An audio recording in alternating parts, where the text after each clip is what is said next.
नमस्कार दोस्तों, मैं हूं संजय राजन। आज हम बात करेंगे योगी सरकार पार्ट 2 के आखिरी पूर्ण बजट की, जो आज विधानसभा में पेश हुआ है। एक नया कीर्तिमान बना है सूबे में, यानी उत्तर प्रदेश में, कि किसी मुख्यमंत्री के नेतृत्व में 10वीं बार बजट सदन पटल पर पेश किया गया। उत्तर प्रदेश में 2027 में विधानसभा का चुनाव होना है और इस साल पंचायती राज का चुनाव है, तो जाहिर सी बात है लोक लुभावन वादे भी किए गए हैं और जनहित में जनता को फील गुड कराने की भरपूर कोशिश इस बजट में देखने को मिल रही है।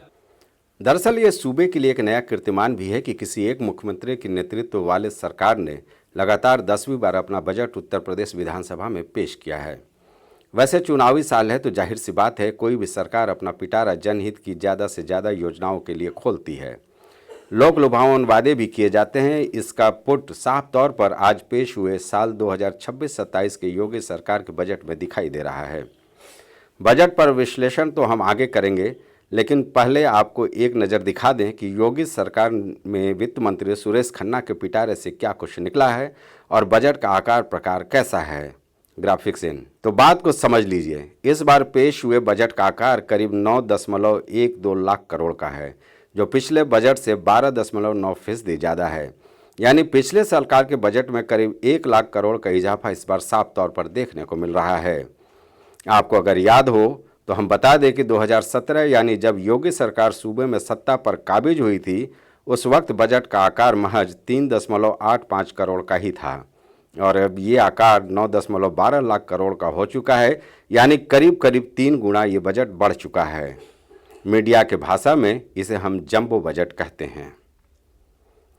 क्योंकि उत्तर प्रदेश में पंचायत चुनाव इसी साल होना है और अगले साल यानी 2027 में विधानसभा का चुनावी घमासान होना है, तो जाहिर सी बात है बजट के जरिए फील गुड कराने की पूरी कोशिश वित्त मंत्री सुरेश खन्ना के पिटारे से निकला है। हम जब भी किसी बजट की बात करते हैं तो सबसे पहले हम युवा, फिर दूसरे नंबर पर आधी आबादी यानी महिलाओं, तीसरे नंबर पर किसान और चौथे नंबर पर गरीब गुरुओं की बात करते हैं और इसके इर्द गिर्द ही हम किसी बजट के बेहतर होने या न होने का आकलन करते हैं। तो चलिए बात कर लेते हैं सबसे पहले युवाओं की। ग्राफिक्स इन विपक्षी दल युवाओं के रोजी रोजगार को लेकर अक्सर केंद्र और प्रदेश सरकार पर सवाल खड़ा करते हैं, तो अपने आखिरी पूर्ण बजट में योगी सरकार ने 10 लाख युवाओं को रोजगार का दावा कर दिया है। 40 लाख लैपटॉप और स्मार्टफोन का भी तोहफा योगी सरकार के इस बजट में युवाओं के लिए साफ तौर पर दिखाई पड़ रहा है। इसके अलावा टेक युवा समर्थ युवा के नारे के साथ कौशल विकास मिशन के लिए भारी भरकम बजट रखा गया है। इसके साथ ही स्वरोजगार से युवाओं को जोड़ने के लिए 1000 करोड़ का युवा उद्यमी फंड भी बनाया गया है, जहां युवाओं को बिना ब्याज के लोन और आर्थिक सहायता दी जाएगी। सरकारी नौकरी के नाम पर पुलिस भर्ती और दूसरे विभागों के रिक्त पदों पर भर्ती का भरोसा भी युवाओं को इस बजट में साफ तौर पर देखने को मिलता है। लखनऊ में एआई मिशन के लिए भी बजट में 255 करोड़ की व्यवस्था की गई है। अब बात कर ली जाए महिलाओं की, जिसे आधी आबादी भी कहा जाता है। दरअसल आज किसी भी राज्य में सियासी समीकरण बनाने बिगाड़ने में युवाओं से कहीं ज़्यादा मुख्य भूमिका आधी आबादी की मानी जाती है। ऐसे में चुनावी साल में भला कैसे कोई सरकार महिलाओं की अनदेखी कर सकता है।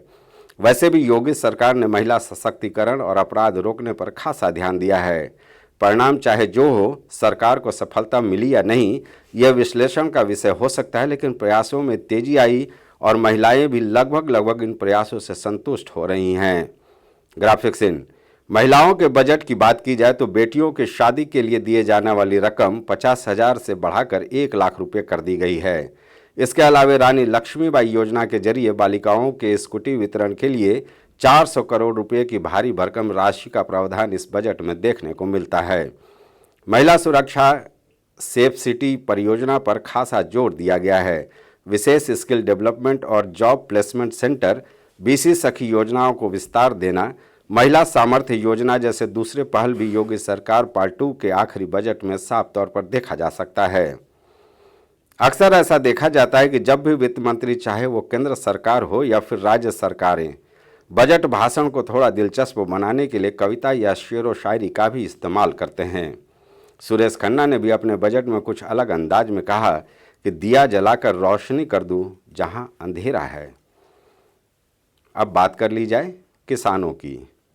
अब बात की जाए किसानों की, चूँकि उत्तर प्रदेश किसान बहुल राज्यों की श्रेणी में आता है, ऐसे में किसान पॉलिटिक्स उत्तर प्रदेश में खासकर गन्ना किसानों का मामला हर चुनाव का सियासी केंद्र बनता है।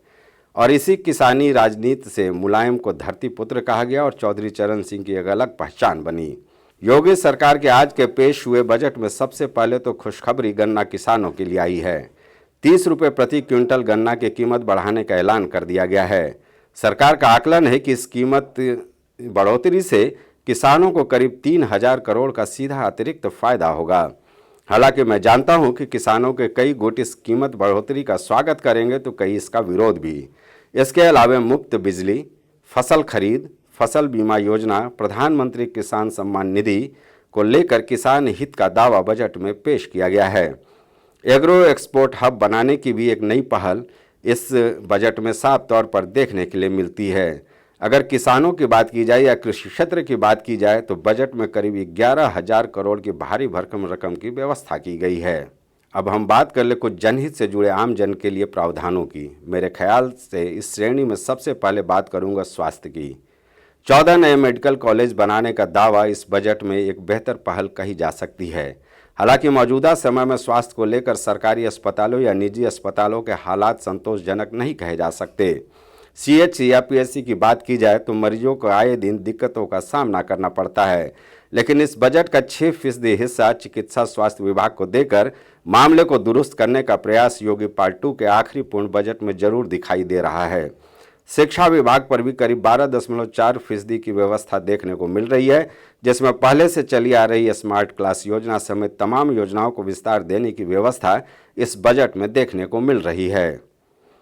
हाँ, एक बात और रह गई, बुंदेलखंड और पूर्वांचल के पिछड़े इलाकों के लिए। तो आपको बता दें कि बुंदेलखंड और पूर्वांचल के विकास निधि के लिए 19,000 करोड़ की व्यवस्था इस बजट में की गई है। इसमें 14,000 करोड़ पूर्वांचल के लिए, 500 करोड़ बुंदेलखंड के लिए रखा गया है।